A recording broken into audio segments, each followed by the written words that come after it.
Dealer's choice. You want to start with Ohtani or Sanchez? I think the bigger story is Sanchez finally gave up a run. I mean, it had been, 50 innings since he'd given up a run or some crazy number. That's insane. I know. I can't believe that Oral Hershiser. I love Oral, but 50, what do you go, 59 innings without giving up a run? That's Yep. crazy. And Christopher Sanchez to get to 50. I just don't know how that's possible in today's world where everyone's trying to hit a homer. You make one mistake and a guy hits a homer off of you. He actually gave it up the hard way, too, as singles. So uh, tip my cap to Christopher Sanchez, what he did. And just an amazing run, man. I mean, and then I think Jackson Merrill was the guy who got the hit. And that wasn't a Hmm. bad pitch. I mean, it was a sinker going in on him, and he got inside of it and shot it to left. So what a great run by Christopher Sanchez. You know what was cool about that, too? After he gave up the run, the Philly fans gave him a standing ovation. How awesome is that? I mean, the Philly fans knew what was going on. There was guys in Padres hats clapping. Everybody in Philly stood up and gave him an ovation. It was well deserved. And what a run, Christopher Sanchez. That's why I picked him to win the Cy Young before the year. It's a good pick right now. Yeah. Seventh inning, 2 outs. Otherwise, he gets one more out. We're still talking about this Dude, he carrying in into that the next in that outing. that swing by Jackson Merrill was like, I mean, he was like, ah, threw that thing to left. Easily could have been a third out, and then we'd be talking about Sanchez heading into a next start. It still would have taken him 2 starts to get to Oral Hershiser. Well, unless I guess he went 9, Yeah, but unless you he went was at CG. yeah, he finishes this streak at 50 and 2/3. Hershiser, the all-time record, 59 innings in 1988. Number 2 on that list, Don Drysdale in 1968 with 58 innings. Oral is I was gonna going say to be Oral on. barely beat it. You remember Yeah, Orals? he Do you remember did. Orals? There was a weird play in San Francisco where they called interference on like a slide or something where the Giants scored a run and it kept it alive for him to break the record. There was some funky thing that happened with him. I got to look back. Actually, it's a good question. We should note it and send it off to our Dodgers team. The Dodgers Territory show coming up after our show, we'll have Oral Hershiser talking about this. So Do you think he was rooting for Christopher Sanchez or rooting to keep the record? publicly, I know he's talked about this during the run and said that he was rooting for it and for the record. I don't know how Well, no, listen. it's all going There's a down public thing you inside. have to say. You Yeah. have to say it, and then but in your mind, you're like, man, I don't really want that record broken, right? Like I remember I told the story. Bobby Jenks at one time had the most consecutive batters retired in a row in the American League, and then Burley broke it after his perfect game. And the next start, he went like 5 or 6 more perfect innings, and so he actually broke it. And Bobby was on the team, and we knew how much that meant to Bobby. And Bobby was in the bullpen in the Metrodome. And when he broke it, I went out to the mound, and we were kind of looking at Bobby because we both knew that he had broken his record, and he was like, oh, because I mean, he was happy. He was like, he like clapped, and then he was like, oh man.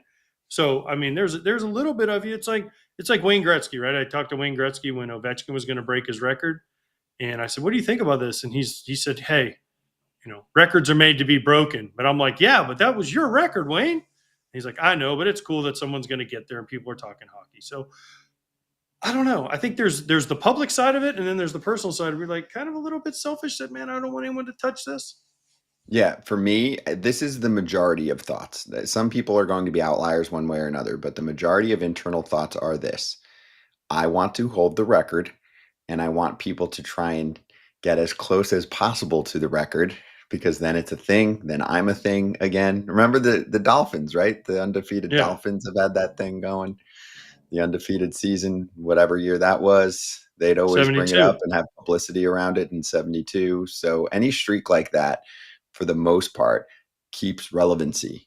And most people want to be remembered. That's just part of why you play the game, right? On the individual stats, that's a thing. And if you're a gamer, a competitor, these are the best players in the world, then yeah, you want to be the best. And being the best means having some of these records and streaks. So for the most part, I will say, yes, I do not believe people when they want their own records to be broken. Maybe if you have like 20 of them and this one's not as big of a deal, that's fine. But this one's pretty important. Yeah, we have a tweet we can show before we get to Shohei Ohtani. There's John Clark talking about Christopher Sanchez. Put it full screen because I got to look at I got to look a little closer if I can to be able to see. You need me to read it for you, Scott? I might need you to read it for me. Yeah, Okay, my I can eyes are. read I it. don't have my I can read it. glasses. Okay, Can you read that one? I can read that one. Yeah, I'm I'm gonna gonna need need. a little bit. You or me? Go ahead. Okay, now I got it. I got it. I'm going to need a little bit of time to embrace this and acknowledge that it happened.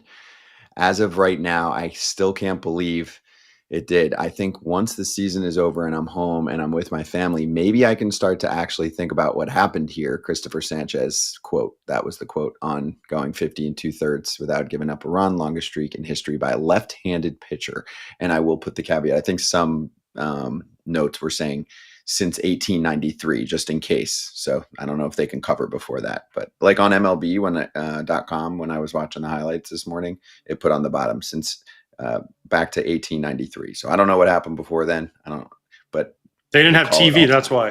They didn't have They didn't TV. have a And lot of things. they didn't have the Foul Territory Network. That's why. No, they were amputating arms if it hurt. So yeah, we're good. Congrats to Sanchez. Now let's talk Ohtani. What is going on? I'm just kidding. I feel like we talk about him. I feel like we talk about him every day. So a lot of people feel that way, but you have think to. about it.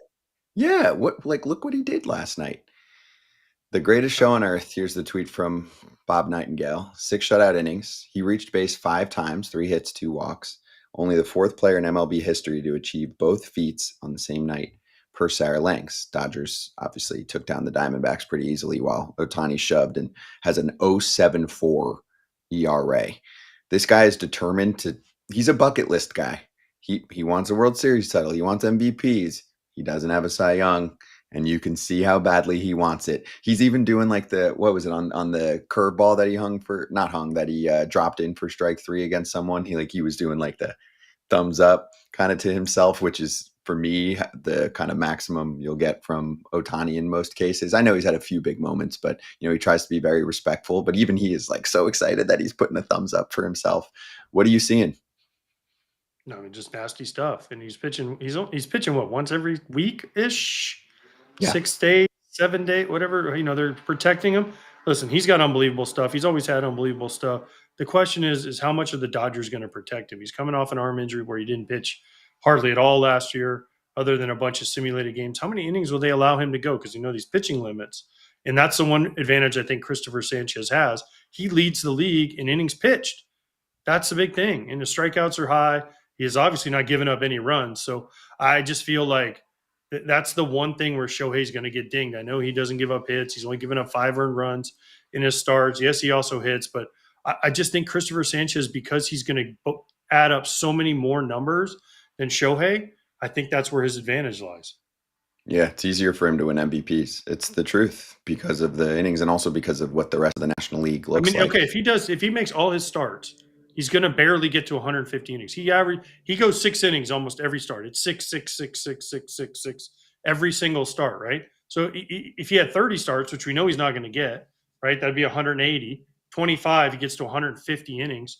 Right now he's at 61 innings in 10 starts? So he's gone over the 6 innings one time. So let's say he gets 25 starts. That puts him at 150 innings.